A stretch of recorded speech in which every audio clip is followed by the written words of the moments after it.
Hi everybody, welcome back to our channel. I am back with a new video. In this video, I'll be showing you the ways to change TV provider on ESPN mobile app. In order to change the TV provider on ESPN app, you could follow the simple steps. First thing first, make sure that your device is connected to an internet service and that you have already installed the application and logged in. Next thing you want to do is go ahead and open up your ESPN app and then log into your account. Right on this page, you want to click the gear icon from the top right hand side corner of your screen.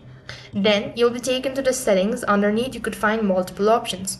Now, under the logout of my device or logout of my account section, you could find TV provider. So go ahead and press the arrow icon. Then next thing, you could find out the ways to change or maybe log out of the particular device. So here you want to go ahead and make changes with your TV provider as instructed, and that's the way to change TV provider on your ESPN mobile app. So with this, we've completed the steps. That's all for this video.